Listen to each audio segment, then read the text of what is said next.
Olá Brasil, boa tarde. Hoje o canal da Tribuna de Feijó estará recebendo, ou já recebeu, o pastor Rogério, pastor da Igreja Assembleia de Deus no município de Feijó. Antes de dar as boas-vindas ao pastor Rogério, eu quero mandar aqui um alô para Ana Patrícia, da cidade de Porto, em Portugal, tem nos acompanhado, obrigado, certo? Júlia Prado, na cidade em Paraná, já tem acompanhado, e pediu para que nós mostrássemos mais a naturalidade do nosso município. Diz que as pessoas, os internautas, são muito voltados a acompanhar a naturalidade. Mostre mais a naturalidade do seu município, do seu estado, e nós vamos lhe ajudar a compartilhar. Muito bem, grande abraço para vocês. Lá de Manaus, da Cachoeirinha, olha, Naí. Obrigado, Naí. Anaís Messias, nós estamos aqui na Cachoeirinha, rapaz. Todas as noites a gente corre no celular para acompanhar o seu bate-papo. Legal, você está de parabéns. Muito obrigado para vocês e sempre que você quiser que nós mandamos aqui um abraço para vocês, mande mensagens nesses aqui que a gente vai lembrar e vamos, todas as gravações, falar um pouquinho de gente que está nos acompanhando. De um pouquinho assim, que não dá para falar em todos que estão nos acompanhando, mas separa alguns e vai falando devidamente. Em cada programa o seu nome vai ser lembrado. A gente agradece.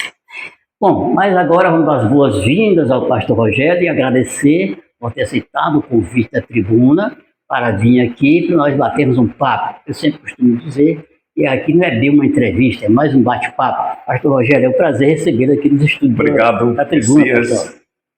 Saudações a todos os telespectadores, a todos os internautas que acompanham a programação, e é um prazer estar aqui. Bom, pastor Rogério, ele não é feijoense, mas vamos começar a fazer o rastreamento de onde veio o pastor Rogério. Há quanto tempo o pastor Rogério é pastor? Há quanto tempo ele foi conduzido a essa função de pastor, a esse cargo dentro da igreja evangélica, um cargo tão importante? Pastor, o senhor é filho de qual cidade? É acriano? Nascido em outro estado? De onde o senhor veio? Na verdade, eu nasci em Chapuri. Chapuri, pastor? Nasci em Chapuri, praticamente só nasci, meus pais se mudaram para Rio Branco, logo depois do meu nascimento, e aí passamos uma temporada em Rio Branco, né? A minha infância foi em Rio Branco, depois meu pai achava que morar no interior seria melhor, então nós fomos morar no interior, ali próximo à capital, e aí na minha adolescência já, por volta de 13 anos, retornamos para a capital, Rio Branco. Muito bom. E ficamos ali até que casei e fui para a missão. Eita, rapaz, tem uma história longa, pastor. Agora, pastor, ser evangélico foi uma opção sua ou veio do berço familiar? Na verdade, quem primeiro teve um encontro com Jesus foi minha mãe. Ela era uma pessoa religiosa, mas muito distante pelas práticas, pelo procedimento da cruz de Cristo, né? Dos valores espirituais. E aí onde nós morávamos, chegou um pregador da palavra, um pastor, um homem de Deus, e ele começou a fazer visitas e anunciar o evangelho. Então ela converteu-se. Ela, minha irmã, meu irmão mais velho e depois eu. Meu pai não. Meu pai é musicista, toca acordeon. Hoje tem 84 anos, mas ainda serve na missão, né? Realiza muitas atividades evangelísticas e hoje mora na cidade de Senador Guiomar, ajuda muito a igreja ali. Mas ele era muito convidado para tocar nas festas dançantes na época, né? E eu sempre ia com ele, sempre o acompanhava. Então demorou para ele se converter. Aí nas festas, geralmente lá do meio para o final, ele não resistia o convite da 51, de sorte que ele tocava mais pelo prazer, pelo contentamento, do que por dinheiro. E aí eu lembro muito bem que ele chegava no domingo, ou na segunda-feira, dependendo da festa, porque às vezes começava ali na sexta-feira e ia até domingo, até segunda. Mas ele chegava destruído fisicamente, né? Aí minha mãe ficava irritada e tal, ele deitava no sofá lá, bem quietinho, às vezes vomitava, eu ia ao banheiro, e ela cuidava bem dele, e o tempo foi passando, e um certo dia ele escapou de um acidente violento. E depois desse livramento, ele refletiu sobre a vida que estava levando, aí procurou o pastor daquela comunidade e decidiu-se por Cristo e nunca mais voltou às práticas que tinha antes. Graças a Deus. Graças a Deus Deus. existe, Deus tem uma hora que ele dispara. E às vezes tem gente que vem pelas circunstâncias. Né? Há um adágio antigo e popular que diz o seguinte: quem não vem pelo amor, vem pela dor. Apesar de que não está certo, porque até a dor é gerada pelo amor. Verdade. Né? Até a dor é gerada pelo amor, porque há situações em que a pessoa se sente encurralada, né? Às vezes é um problema de saúde, um problema conjugal, que a leva a pensar um pouco mais sobre o seu destino, sobre o seu futuro. E, na verdade, é Deus provocando aquela situação para chamar a atenção da pessoa, né? Eu sempre digo que Deus é capaz de qualquer coisa para chamar a atenção de alguém. Às vezes, ele permite as circunstâncias mais estranhas. E aí, a pessoa acorda, às vezes no leito, no hospital, né? Às vezes por um problema dentro da família, às vezes a frustração de perder um emprego. Enfim, leva a pessoa a pensar sobre a sua fragilidade, a sua pequenez. E ela acaba buscando esse ser supremo que é Deus e buscando socorro nele, né? Verdade, pastor. Eu sempre acompanhei, há muitos anos, eu venho acompanhando as pregações daquele que os americanos consideram o maior pregador depois de Jesus Cristo, que é o Billy Graham. Billy Graham. Eu sempre acompanhei, sempre dei muito sobre Billy Graham. Em uma de suas pregações em Nova York, ele disse que Deus é capaz de te levar ao sofrimento e à dor, para que você possa lembrar que ele existe. Ao senhor falando nisso, pastor, vem a confirmar que Deus pode levar o ser humano por amor à dor, para que o ser humano lembre-se que ele existe. Isso. Então a gente tem vários exemplos, tanto nas escrituras quanto na experiência da vida, né? Experiência de vida.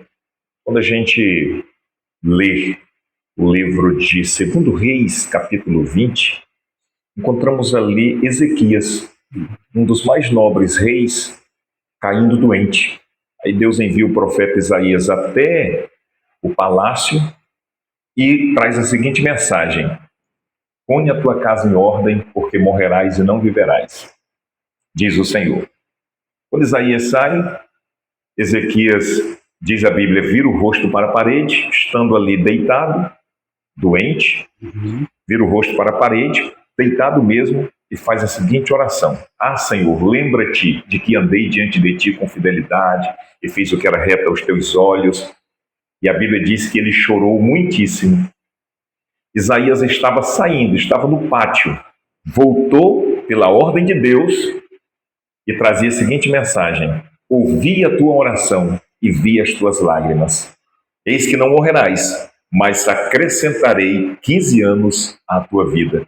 Ele viveu mais 15 anos, né? Mas aquela palavra, põe em ordem a tua casa, porque morrerás, o levou a pensar sobre o que de errado ele pudesse estar fazendo e pudesse consertar também. Pastor, eu acho que o senhor conheceu 2 pastores em Rio Branco. Eu tinha um ótimo relacionamento com eles. Eles fizeram história na condução da Assembleia de Deus, na implantação da Assembleia de Deus em vários municípios do estado. E foi o pastor Levi e o pastor Muniz. Década de 80, 70. E eu tinha uma grande amizade com os dois. Mas eu era mais confidencial, conversava mais com o pastor Muniz.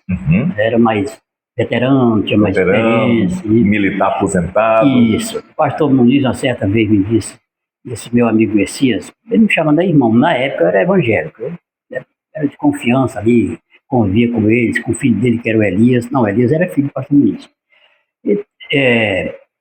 O pastor Levi, no caso. Então o pastor Muniz disse, eu não consigo entender a humanidade. A humanidade, o ser humano, às vezes, ele está de bem, ele enriquece, ele cresce, mas não agradece. Aí Deus vem e mostra a ele a sua existência. Deus é capaz de tomar tudo que lhe deu para que ele volte ao sofrimento, para lembrar que ele tem aquilo porque Deus deu. Nós somos apenas gerenciador ou administrador do que temos aqui na Terra. Verdade. Dos bens materiais. Isso me dizia o pastor Muniz, sentado lá atrás na Igreja de Deus, no final de tarde, uma quinta-feira, ia ter culto, eu sempre chegava mais cedo, a gente ficava batendo papo, ele gostava muito de conversar comigo, e sempre fui muito simpatizante de jornalismo. Eu tenho hoje, pastor, 48 anos de jornalismo, entendeu? De comunicação. A gente conversava bastante. E ele era uma fonte de sabedoria espiritual. Conversar com ele era aprendizado, eu sei. Sim, ele formou muitos discípulos, né? Foi, pastor. Muitos obreiros passaram pela liderança dele, um homem muito seguro, né? Um homem muito seguro. E aí foi recolhido em 86, aí o pastor Levi assumiu a direção da Igreja Rio Branco e do Estado, porque, à época, o Estado, todas as igrejas eram ligadas a Rio Branco. Só em 92 que veio a autonomia dos campos, né? Que cada município tornou-se autônomo, ali tendo seu pastor como presidente. Mas antes, a presidência era uma só e as igrejas no interior, nos municípios e até em algumas comunidades grandes eram subordinadas à capital. E em 92, uma convenção que houve em Cruzeiro do Sul, houve então a proposta de autonomia dos campos. E foi muito melhor porque as igrejas cresceram muito mais, né? Sendo uma presidência centralizada, o presidente podia operar uma mudança, uma permuta por telefone. Digamos, eu estava em Feijó há um ano. Um ano é só para dar os primeiros passos, não dá nem para conhecer a igreja toda, né? E aí, de repente, eu podia receber uma ligação. Rogério, arruma as malas porque domingo que vem será o seu culto de despedida.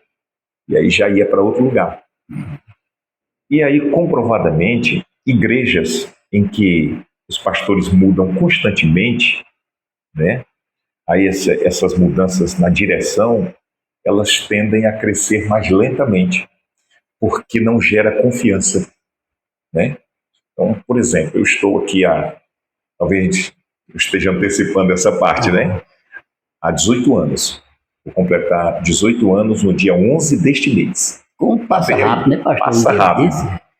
Isso gera confiança, porque as pessoas passam a me conhecer, saber o meu perfil, né? Conhecer a minha vida, conhecer até quando eu não estou satisfeito com alguma coisa, né? Assim como eu passo a conhecer também as pessoas com as quais eu tenho contato no dia a dia, né? E aí, essas mudanças constantes, elas acabam gerando um pouco de instabilidade, né? Um pouco de instabilidade. Então, é muito importante que haja esse nível crescente de confiança para que a igreja cresça, né? Esteja bem alicerçada e possa crescer bem, né? É verdade. E, na continuidade, nós estamos recebendo a visita do presidente. Ele não vai entrar nas câmaras, vai estar visitando o nosso estúdio, aqui está na nossa estrutura, o presidente da Câmara Municipal de Vereadores, vereador Tarcísio, e na próxima semana estará aqui batendo um papo conosco e está nos visitando, está aqui por perto, né? Ele entrou aqui no prédio. Cadê o Tarcísio? Vem cá, vereador. Não, entra aqui um pouco, vem cumprimentar o pastor Rogério e aos nossos amigos telespectadores Prazer, tudo bem? Canal, rapaz. É mesmo. Tá tudo bem, vereador? Saudade, vai ter que passar aqui, né? Obrigado. Assis é uma pessoa muito aplicada às questões sociais, né? Culturais. Pessoa que vai à luta, vai à peleja. Sim, inclusive nós colocamos aqui a câmera à disposição. Hoje eu tive uma conversa com o Emerson e com o Gessé? Não. Com o Gessé. Gessé. Ele disse que nós tivemos uma conversa, já adiantou um pouquinho. Pode contar conosco. Obrigado. Tá? Obrigado. Semana que vem o vereador Tarcísio estará nos fazendo uma visita, vamos bater um papo, não é entrevista, mas é um papo. Aí tem Bem conteúdo. contraído, tem. Obrigado. Obrigado. Tá? Fica à Obrigado. vontade aí. Vereador, quero lhe dizer que parabéns pelos trabalhos iniciais lá na Câmara Municipal. Estou esperando também para a gente tomar um café junto lá. Você sabe que é de casa. Vamos sim. Obrigado pelo convite, vereador. Grande abraço, hein? Desculpa ter invadido esse Não, eu convidei para que você entrasse aqui para isso, cumprimentar professor. pessoalmente o pastor e Sempre nossos muito bem-vinda. internautas. Obrigado. Certo? Obrigado. Agora, pastor, nós estávamos conversando um assunto. Com os avanços da tecnologia, mais especialmente as redes sociais, atrapalha o crescimento da igreja? Tem atrapalhado? O que o senhor tem percebido? Eu comparo as mídias sociais, internet, a árvore do conhecimento do bem e do mal. Né? A árvore do conhecimento do bem e do mal foi colocada lá no Jardim do Éden. Digo isto porque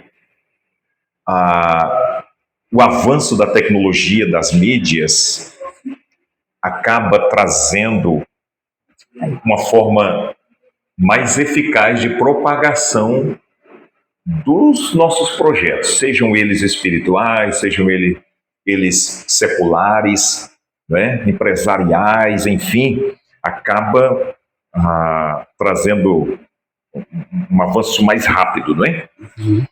Enquanto nós estamos conversando aqui a respeito, vivendo aqui no século XXI, o século das grandes descobertas, não é? A Bíblia já previa estes acontecimentos, né? Já previa esses acontecimentos. Há um profeta, por nome Naum. O profeta Naum, ele profetizou dizendo o seguinte: os carros andarão furiosamente pelas ruas, cruzam velozes as praças, o seu parecer é de tocha. Aí eu fico imaginando Naum, que profetizou ali por volta do ano 600 e alguma coisa, antes de Cristo. Só tinha carro de boi e carro de cavalo, né? Charrete. Ele já falava em carros. Os carros andaram furiosamente pelas ruas, cruzam velozes as praças, o seu parecer de tocha. Olha a visão. Isaías profetizou, lá no capítulo 66, falando acerca do retorno dos judeus para a sua pátria, porque os judeus tiveram sua terra invadida, não é? Primeiro pelos assírios, em 722. Depois, em 605, pelos babilônicos, Nabucodonosor e toda a sua tropa.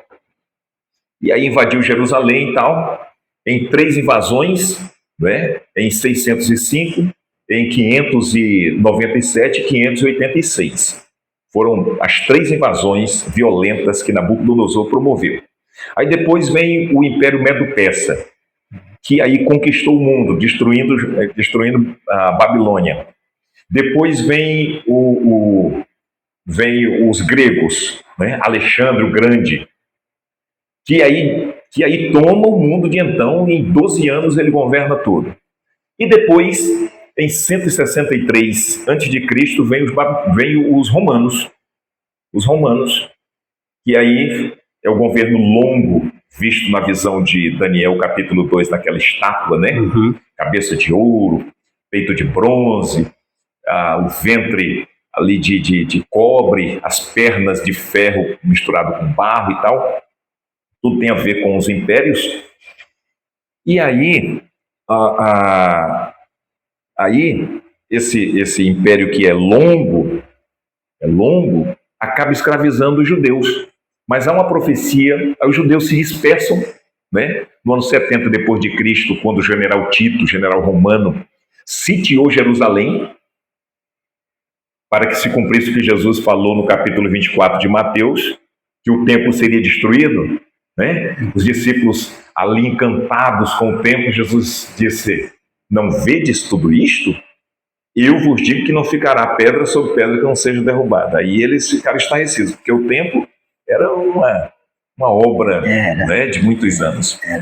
E aí o general Tito invadiu Jerusalém no ano 70 depois de Cristo, tomou Jerusalém e destruiu o templo e incendiou o templo.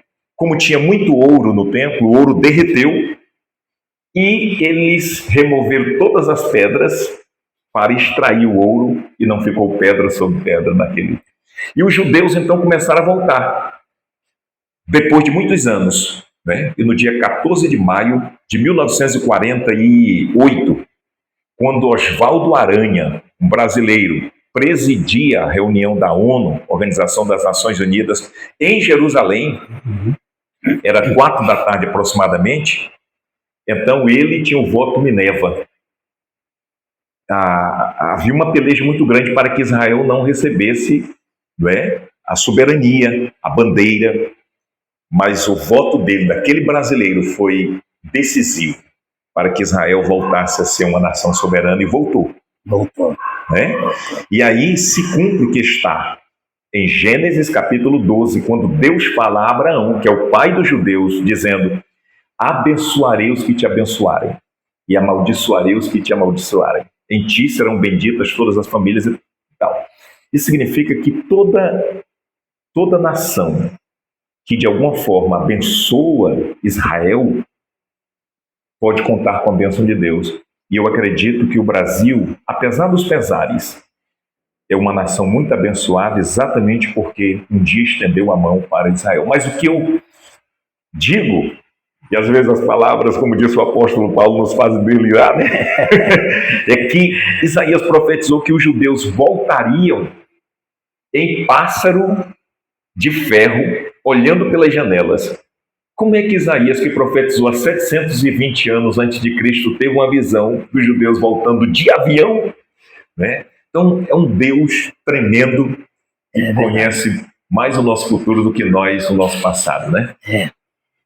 E, pastor, eu estava há um tempo atrás em Rio Branco e ouvi de um pastor. Ou senão esse pastor era tio do ex-prefeito Luiz Pereira de Plácido de Castro. Luiz Pereira, quem levou para a igreja foi o pastor Muniz. Transformou ele, que era uma pessoa que vivia muitas noitadas, não tinha hora para chegar, abandonava a família, então foi conduzido pelo pastor Muniz para ser um servo de Deus e terminou sendo um pregador, e saiu um pregador de Plácido de Castro e depois veio a ser prefeito. Então, o pastor me disse naquela época, estou bem lembrado dele, o nome dele, mas é tio do ex-prefeito Luiz Pereira, que tem dias que você, pastor, está mais inspirado.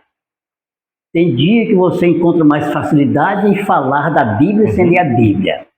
Tem dia que Deus te usa mais do que em outros dias. Existe isso, pastor? Existe. A inspiração, eu sempre digo que ela é momentânea e ela pode ser também ambiental. Eu posso estar muito inspirado em um determinado momento e a minha ministração fluir sem que eu aplique muito esforço. Já tem outros dias que eu vou para a palavra e eu tenho que ralar muito para extrair uma mensagem e ministrar a igreja, né? Então, a inspiração, ela não é contínua. E eu digo que existe a inspiração divina e a inspiração, diríamos, humana, mais dentro desse âmbito do próprio ser humano, que pode ser inspirado pela própria natureza, dependendo do ambiente que ele esteja, né? Tem gente que escreve. Aí nós temos exemplos bíblicos. Davi escreveu muito nas cavernas, estando em fuga, por exemplo, e a partir do momento da situação em que ele vivia, ele escrevia. né? Como o Salmo 23, da experiência de ser pastor, de ovelhas. Então existe isso. No dia que você está inspirado, você faz pouco esforço e as coisas fluem. Você chega a sorrir, né, pastor? Aí tem dia que um dos cultos mais importantes para nós é o culto de Santa Ceia, que é o primeiro domingo de cada mês, pela manhã. Esse culto a igreja vai com o coração muito aberto, muito desejosa por uma palavra muito ali concentrada, uma palavra muito direcionada à igreja. E talvez seja o dia que eu mais me aplique. Então já aconteceu de eu estar estudando para ministrar ali durante toda a semana e chegar no sábado e não sentir que é aquela palavra para a igreja. Sentir que não é aquela palavra. E aí vamos ralar. Orar mais, ler mais. Então já aconteceu de eu dormir às 4 da manhã, passar a noite toda ali lendo, estudando, pesquisando, orando, buscando a direção para estar ministrando à igreja. Né? Então tem essas coisas. E tem dia que você olha para o texto, aí já vem a mensagem pronta. Olha, quando Deus quer usar a pessoa, uma palavra só é o suficiente para você fazer uma longa pregação. Um dia que você está bem inspirado, é uma palavra. Deus está te usando, uma palavra só é suficiente para você fazer uma longa pregação. Agora, pastor, está muito bom o nosso bate-papo. Deixa eu ver aqui. Antes de o senhor vir para cá, eu já tinha anunciado que nós íamos ter essa entrevista, bate-papo. Então tem aqui 5 perguntas e escolhi uma delas. Ok. Veio da Aldete, bairro Conquista. Messias, por favor, pergunta o pastor Luiz, eu sou evangélica, diz ela, sou evangélica, que explique para os ouvintes como é que se conversa com Deus. Porque tem muita gente, segundo ela, que não acredita que nós, seres humanos, somos capazes de conversar com Deus. Você tem uma explicação, pastor? A pedido da Aldete? Sim. Deus sempre quis se comunicar com o homem. Apesar da soberania, da grandeza, mas Deus sempre quis se comunicar com o homem. A prova disto é que quando ele criou Adão e Eva, a Bíblia diz que ele vinha na viração do dia, ali à tardinha. Deus vinha e conversava com o homem ainda no seu estado de pureza, de santidade, plena, até o dia em que o homem pecou. E o pecado trouxe pelo menos 3 situações. A primeira, de fuga. Porque essa é a tendência do homem em pecado e que às vezes não pensa que existe perdão. Fuga. Segundo, medo. Se escondeu porque disse estar com medo. Fuga, medo e transferência da culpa. Porque ele disse, a mulher que me deste. Aí a mulher diz, a serpente me enganou. Não é ficar transferindo. Mas Deus não deixou de tentar comunicar-se com o homem. Aí depois passou a geração ali de Adão, vem a geração de Noé, e Deus fala com Noé. Falou sobre a arca, dando todas as instruções, todas as orientações. Depois Abraão. E daí até nos depararmos com Jesus. E quem tem dificuldade de orar, porque nós nunca oramos como convém, diz o apóstolo Paulo, Romanos capítulo 8, versículo 26. Nós não sabemos orar como convém, mas o Espírito Santo, que está muito interessado nessa comunicação, e ele é o elo entre o homem e Deus, o Espírito Santo, transforma a nossa oração rasa, às vezes até com sono, né? Verdade. Em palavras eficazes diante de Deus. E aí, quando Jesus morreu,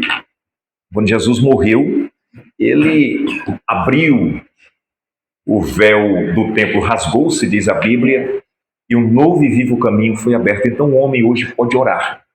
Não precisa ter oração bonita, não precisa ter um português bonito, não precisa ser bom de oratória, nada. Porque a oração é o lugar em que o homem está despido diante de Deus, né? Ele pode ser o intelectual que for, ele pode ser o influencer que for aqui na Terra, ou ele pode ser a pessoa mais simples, mas na oração, o homem, todos somos iguais, carentes da misericórdia de Deus.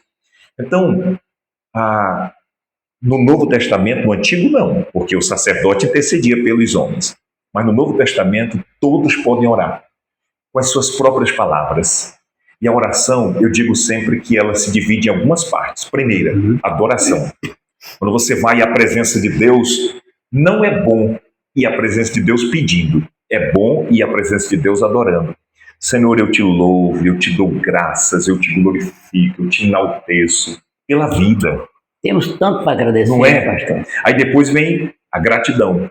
Na adoração, você reconhece a soberania de Deus. Na gratidão, você reconhece os feitos de Deus. E aí depois vem a confissão. O que é a confissão? É você confessar diante de Deus seus pecados. Porque todos nós pecamos diariamente por palavras, atitudes e até pensamentos, né? Então é importante que nós nos apresentemos diante de Deus pedindo perdão. Senhor, me perdoe, tem misericórdia de nós. E na confissão somos perdoados. A Bíblia diz em Provérbios 28:13, aquele que encobre suas transgressões nunca prosperará, mas aquele que as confessa e deixa alcança misericórdia. Né? Verdade. Então quem reconhece, abre o coração diante de Deus e busca sua misericórdia, encontra. E por fim, pedir. Adoração, gratidão, confissão e petição. Aí você pode pedir. E eu aconselho sempre pedir primeiro para os outros do que para você. Porque quando eu oro pelos outros, eu sou mais abençoado do que quando eu oro por mim mesmo. Porque quando eu oro pelos outros, eu estou colocando o meu coração nas necessidades dos outros. Quando eu começo orando, e me dá isso, me dá aquilo, me dá carro, me dá casa, eu estou sendo muito egoísta, querendo para mim, não é? Verdade. Então, é possível orar do jeito que a pessoa souber. Orar a Deus no Espírito, em nome de Jesus. No final, sempre orar e dizer, eu te peço e te agradeço em nome de Jesus. E a sua oração será muito mais alcançada, será muito mais recebida por Deus quando você está com o seu coração limpo. Se você tiver ódio no seu coração, se você tiver mágoa no seu coração, se você tiver tristeza no seu coração, procure limpar. Dê um lugar só para Deus, porque aí você será muito mais abençoado, porque o coração do ser humano não tem vaga para o bem e para o mal. O coração do ser humano ou é do bem ou é do mal. Você não pode dividir. Então, prepare-se, limpe seu coração para poder chegar aos pés de Deus. Certo, verdade, é isso mesmo. Esse é o caminho. É verdade. Vamos caminhando. Deixa eu ver aqui. Está com quantos anos que o senhor assumiu essa missão de ser pastor? Eu comecei bem mais jovem, né? Eu estive distante, afastado na minha adolescência. Me converti lá atrás, né? Mas na minha adolescência, quando nós chegamos na capital, as luzes coloridas, aquela coisa toda, eu acabei sendo envolvido por isso, né? Aquela frieza espiritual e tal. Mas aos 17, aos 18 anos, eu voltei para valer. Eu não tinha prazer nas coisas lá fora, eu até tentei, né? Mas não tinha alegria, aquilo era tudo muito vazio, muito passageiro. E eu percebi que o meu lugar mesmo era na casa do Senhor e servindo ao Senhor. E aí eu voltei aos 18, aos 19 anos, eu conheci a Surleide, minha amada Surleide.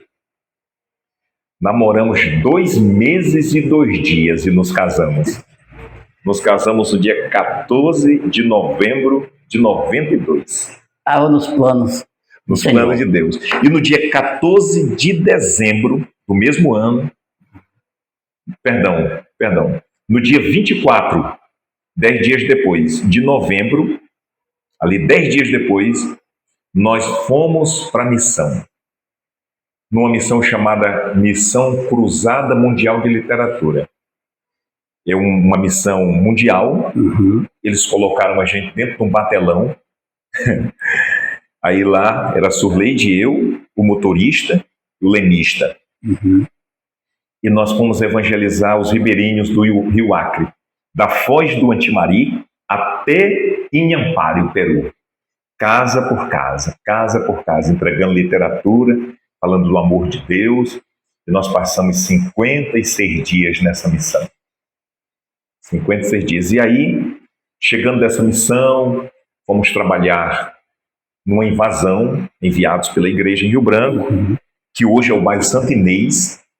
Nasceu de uma invasão mesmo ali. Uma invasão ali. Aí tinha também tinha ali os bairros próximos, Areal, né? Belo Jardim. Belo Jardim.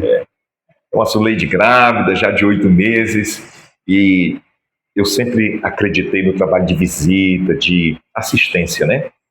Então nós crescemos muito, construímos. E em 94 fomos destacados para o Peru, uma cidade por nome Inhampare, que fica na fronteira com Assis Brasil. E ali ficamos uma temporada, né? Então eu comecei mesmo aos 19 anos. E no Acre, qual foi a primeira igreja que o senhor chegou lá para assumir como pastor? Pois bem, como pastor, porque eu passei por essas congregações e tal, mas como pastor titular mesmo foi aqui. O senhor estava vindo de Cruzeiro do Sul, né? Porque aí depois eu fui para Cruzeiro, a convite do pastor de lá, fiquei 3 anos e 6 meses, aí Rio Branco me convidou novamente para voltar, ficamos 7 anos lá em Rio Branco, depois Cruzeiro fez o convite novamente, isso já em 2005, aí voltei para Cruzeiro, acreditando tudo dentro da vontade de Deus, da direção de Deus, e aí recebi o convite de vir para cá. E aí assumi aqui no dia 11 de março de 2007. E hoje, além de pastor, é um cidadão feijoense, reconhecidamente. E amo esse lugar, amo a igreja. Eu acredito que o meu estilo de pastorear, de lidar com as pessoas, de comunicação, dialoga bem com o perfil da cidade dos feijoenses, né? Uhum.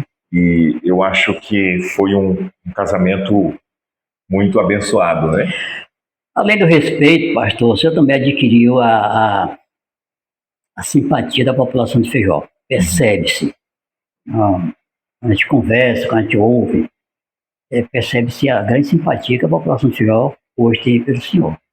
Obrigado. Simpatia. Agora, pastor, o senhor lembra quantas congregações tinha em Feijó, quando o senhor chegou e quantas tem hoje? Lembro. Na cidade, nós tínhamos 5 congregações. Uhum. E no interior, nós tínhamos 18. Né? É lógico que nós tivemos aí um aumento nos bairros e tal, mas nós, além de reconstruirmos essas 5, nós construímos mais 11. Uma está em andamento, que é aquela atrás ali do hospital, no bairro do hospital, né? Está em andamento, porque não morava ninguém ali. Hoje está bem populoso, né? O bairro. E muita luta. E eu lembro que até 2012 a gente inaugurava na cidade uma por ano. Muita luta, né? Porque eu acredito que o templo não é mais importante do que as pessoas. Mas na nossa cultura, as pessoas precisam de um lugar, né? E as suas contribuições são para que essas pessoas tenham o mínimo de conforto, né? Então, uma congregação bem feita, climatizada, com som bom, tudo isso traz um melhor conforto para o membro da igreja, né? Por isso que nós estamos construindo e sempre tentando fazer bem feito. Hoje eu posso dizer que todas as congregações, praticamente todas, a gente construiu um anexo para abrigar as crianças na escola dominical. Às vezes cedemos para o município, para o estado, ou o SESC, por exemplo, para alguma atividade. Nosso templo hoje, nós temos a grata alegria de dizer que somos parceiros de várias escolas, corpo de bombeiro, Polícia Militar, PROERD, né? Que é a instituição da Polícia Militar, enfim. E construímos também, dentro dessa estrutura, uma cantinazinha. Então, todo domingo pela manhã é produzido algum tipo de lanche, né, para as crianças que vão à escola dominical, graças a Deus. E no interior hoje nós temos um pouco mais de 60 já, um pouco mais, né, nas comunidades. E parceria cidade e interior, né? Então, graças a Deus por isso, consegui organizar o interior, casamos muita gente em parceria com o cartório, casamos centenas de casais, isso ajuda a organizar o município, né? E também, hoje essas congregações do interior, elas estão organizadas em regional. Nós temos 10 regionais. E o legal é que os pastores dessas regionais são de lá mesmo. Homens que, quando eu cheguei aqui... Conhece os costumes e o povo, né? Pois é, e dedicados e tal. Então, quando eu cheguei aqui, nós tínhamos um pastor Cláudio Bonfim. Hoje nós somos 20 pastores. Aí tem mais os evangelistas, presbíteros, diáconos, missionárias. Então, cresceu muito, graças a Deus, mas vem também as grandes responsabilidades, né? Então, eu glorifico a Deus por isso. Deus nos deu uma equipe muito boa, pessoal muito aguerrido, muito trabalhador. E para frente é que se anda e para cima é que se olha. A estrutura física da Igreja Assembleia de Deus em Feijó cresceram quase 60% nos últimos anos. Agora, pastor, a comunidade evangélica, o senhor teria hoje na Assembleia de Deus em torno de quantos membros? Olha, nós temos hoje entre membros e congregados, membros dizemos aqueles que são batizados em águas, né, devidamente documentados, e os congregados são aqueles que, adolescentes que ainda não desceram as águas, enfim, novos convertidos. Eu acredito que nós temos aí em torno de 5.000 espalhados, e eu digo que o interior é maior do que a cidade, né? 5.000, talvez um pouco mais. Só não temos mais porque todo ano nós, entre aspas, né, perdemos muita gente que vai embora para Rio Branco, se transfere por causa dos filhos que vão estudar. Então, para você manter uma igreja como a nossa, assim, uma igreja sempre com muita gente, a gente tem que trabalhar muito, porque a gente perde muito, né? Jovens muito abençoados que às vezes vêm do seringal, das comunidades, aí aqui eles crescem, aprendem muito e aí vão estudar em Rio Branco. Graças a Deus, né? Graças a Deus, rapaz, graças a Deus. Nós queremos estamos dando continuidade aqui ao programa da Tribuna de Feijó. Eu quero agradecer a vocês dos canais YouTube, Instagram, Facebook e TikTok. E nos acompanhe. Você dê lá o seu like, faça seu comentário, se inscreva, compartilhe. E esse é o canal não do Antônio Messias, esse é o canal de Feijó, da Sociedade de Feijó, aqui do município, para todo o Brasil e para o resto do mundo. Nós temos um irmão que chegou ali, veio acompanhar a nossa entrevista. É, o pastor Santos, nosso secretário de lá missões. Da BR-364. É, gente muito boa. É. Pastor Santos, o senhor pode vir aqui, nos deu prazer de aparecer aqui nas nossas imagens. Muito conhecido da BR-364. É isso aí. É isso aqui. Pastor Santos, seja bem-vindo. Aqui é os estudos. Prazer, viu? Prazer nosso. Chegou na hora certa para acompanhar o nosso bate-papo aqui com o pastor Rogério. Como é que está a nossa BR-364? Está um tanto esburacado, né? E as missões, pastor? As missões estão boas, graças a Deus. Nós louvamos muito a Deus pela vida do pastor Rogério, que é o nosso presidente, pela Assembleia de Deus em Feijó, que nos dá a oportunidade na pessoa dele de a gente fazer o que nós fazemos. A missão na Assembleia de Deus em Feijó é a casa da igreja, né? O pastor é um pastor missionário que conhece todas as localidades onde nós temos congregações, e ele tem algo nele que é muito peculiar. Estava dizendo, os colegas lá trabalhando esses dias, o pastor sabe do nome do dirigente, da esposa, da congregação e do menino. Quando chega alguém lá com Samaúma, por exemplo, ele diz, olha, quem está dirigindo lá é o Leandro, vai mandar um aluno no rádio, o presbítero Leandro, manda para a esposa e para os meninos, todo mundo ali. Então, nós que estamos com ele, só ele tem isso na cabeça, sabe? O Santos é bondoso, é bondoso. Mas não é não, sabe o que é, pastor Santos e pastor Rogério? Isso é ser um pastor presente, é ser um pastor participativo na vida dos seus congregados. Se assim não fosse, eu não saberia. Pela graça de Deus, Deus tem nos dado saúde, nós vamos, né? Eu não só peço que eles venham, mas a gente vai. Acho que todos os lugares aqui, a comunidade lá no Cocaçu, comunidade indígena, até o Palmaripê, é praticamente a penúltima comunidade do Jurupari, né, Santos? A última. É porque ali tem a lamparina, né? É uma colocação, mas é a última comunidade. Então, tem informações de que o pastor Santos, ele conhece a cada palmo desses varadouros, desses rios, dessas estradas, onde tem um irmão, ele vai mesmo. Ele vai lá, ver como é que está o irmão, se está bem, tanto de saúde como espiritualmente, ele está lá, vai na sua consulta, tá certo? Pastor Santos, eu quero lhe convidar para, nos próximos dias, o senhor que vai marcar, vir aqui batermos um papo, para nós falarmos das suas andanças, seus trabalhos, que é mais rural, da periferia para a zona rural. Eu gostaria que um dia o senhor viesse aqui para nós batermos um papo. Quem vai marcar a data é o senhor. Pode ser? Obrigado, sim, pode. A Secretaria de Missões ela é muito atuante, né? É um braço da igreja que, nessa organização, né? É um braço da igreja. E hoje, pela graça de Deus, nós estamos, mesmo com as nossas limitações, ajudando, inclusive, algumas igrejas na África, por meio do pastor Valério, né? Que está na África, agora ele veio ao Brasil e tal, mas está retornando para morar lá. E nós nos tornamos parceiros, né?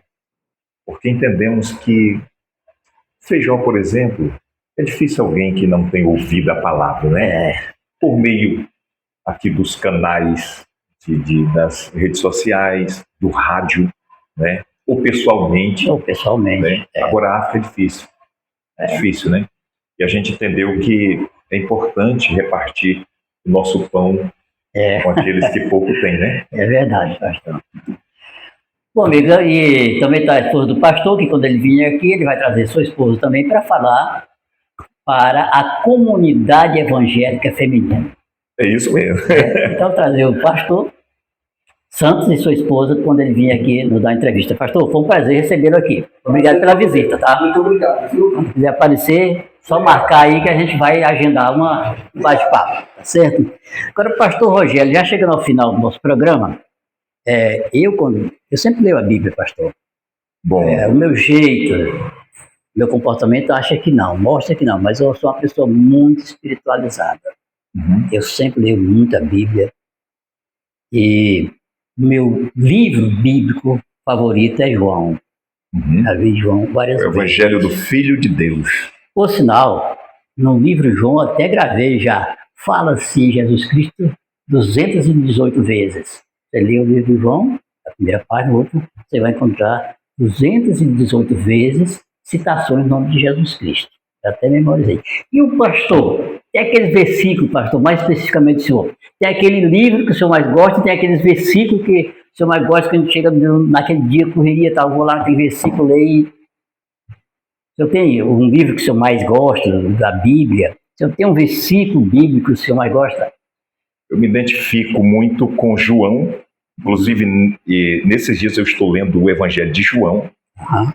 Inclusive eu consigo identificar Jesus ali em cada capítulo, né, sua importância. No primeiro é o verbo, no segundo ele faz milagres, no terceiro ele é a fonte do novo nascimento, daí por diante. Agora, em termos de igreja, para ensinar, para instruir, eu gosto de Efésios, porque é a carta de Paulo, a carta mais profunda de Paulo, e ele estava preso quando a escreveu, né? Ela é uma das cartas da prisão, que é Efésios, Filipenses, Colossenses e Filemão. Essas 3 cartas foram escritas ele estando preso em Roma. Então, eu me identifico muito com essas cartas. E o versículo não poderia ser outro senão João 3,16. Né? É o texto áureo da Bíblia, né? Eu sempre leio o livro de João, já repeti algumas vezes. Bom, amigos, e eu quero agradecer aqui o pastor Rogério. Vou pedir ele para ele tem na memória, memorizado, um versículo da Bíblia que ele vai escolher para deixar para os nossos telespectadores. Você que está nos acompanhando, você que vai nos acompanhar, fique com esse versículo do pastor. Mas primeiro eu quero agradecer a sua presença, obrigado. Pastor. Muito obrigado. Você passa muito rapidamente, né? Que essa seja a primeira de outras entrevistas, outros bate-papos aqui da tribuna, que com certeza os nossos amigos telespectadores irão pedir o seu retorno aqui. Está certo, obrigado. Muito obrigado, pastor. Vamos deixar aquele versículo. Eu vou deixar o que está em João, capítulo 14, versículo 27, nas palavras de Jesus. Ele disse: deixo-vos a paz, a minha paz vos dou. Não vos la dou como o mundo a dá. Não se turbe o vosso coração, nem se atemorize. Eu acredito que esta é a mensagem para um tempo de crise, de adversidade, de incertezas, né? Quando muitas vezes nós nos deparamos com tantos desafios, e hoje nós temos um vilão que corrói o homem de dentro para fora, que é a depressão, a melancolia, não é? O desânimo, até pela vida, e a gente precisa lembrar disto. Deixe-vos a paz, não importa, o mundo está em guerra, rumores de guerras, fome, pestes, tantas coisas ruins acontecendo, mas a palavra é esta: a paz de Cristo excede todo o entendimento. Tenha paz no seu coração, durma com a certeza de que esta paz é real, não é uma paz passageira que pode vir pelo uso, sei lá, de uma droga, permitida ou não permitida, mas é uma paz permanente que gera uma felicidade extraordinária no coração do homem. Muito bem, eu vou falar aqui para vocês o que eu ouvi do Billy Graham. Ler a Bíblia é fácil. O difícil é você conseguir entender o que você está lendo. Mas tem um ensinamento dele que eu aprendi, que eu passo para você. Você vai ler na Bíblia, você vai parando de vez em quando. Isso. Você vai mentalizando, vai tentar descobrir, decifrar aquilo que a Bíblia está dizendo. Porque se você pega aqui, de 3, 4, 5, 10 páginas da Bíblia, sem parar para raciocinar, para tentar descobrir o conteúdo que você está lendo, quando chegar na última das 10 páginas, você pouco está lembrando do que você leu no começo. Então ele diz: ler a Bíblia é fácil, difícil é entender. Mas quando você está lendo, procure entender dessa forma. Leia e de vez em quando pare, baixe a cabeça e fale com Deus. Ele te dá ensinamento. Ele te dá entendimento sobre a Bíblia. É muito mais fácil que você sair lendo. Verdade. A Bíblia é um livro diferente, né? É um livro diferente. Ela tem uma resposta para tudo que você buscar, pastor. É isso mesmo. A Bíblia não é uma resposta. Você tem a Bíblia em casa? Você está com um problema em casa, na rua, em qualquer canto, no trabalho, na sua profissão? Tem um problema na rua? Aí você chega em casa, você busca uma resposta e você vai encontrar. Exatamente. O próprio Billy Graham disse que a Bíblia, ela ilumina o mundo, né? Ele diz: ai do mundo se não fosse a Bíblia, ele estaria numa escuridão. Mesmo assim, é assim também a vida do homem, né? Sem a Bíblia, que é a luz, nos sentimos na escuridão, embaraçados, sem direção, sem governo, né? Eu tenho um propósito de ler a Bíblia todos os dias, antes de ler qualquer outra coisa, antes de pegar no celular, ver as mensagens, atender uma ligação, eu leio a Bíblia, porque eu entendo que a Bíblia é a palavra de Deus, né? Então é melhor ouvir Deus nos primeiros momentos do seu acordar do que qualquer outra coisa, porque às vezes tem muito problema, né? É verdade, pastor. E tem um remédio que cura o físico, cura a tua doença física. Mas o remédio que cura a tua alma é a Bíblia. E assim como você toma seu remédio em jejum, logo pela manhã, também procure a Bíblia logo cedo pela manhã, que você vai encontrar a direção mais correta para o seu dia a dia. Bom, pastor, eu quero lhe agradecer mais uma vez. Obrigado também. Obrigado, a tribuna lhe agradece. Sucesso aí nesta nova empreitada, né? E tá certo. Eu acabei não me aprofundando sobre as mídias, mas as mídias sociais são uma bênção, a tecnologia uma bênção para quem sabe usá-las, né? Saiba usar, né, pastor? Bom, eu quero agradecer a vocês, prometendo voltar amanhã com mais uma gravação, e amanhã tem a gravação com as crianças. Então, tem 2 crianças que estão gravando dia de sábado. É um público infantil para acompanhar.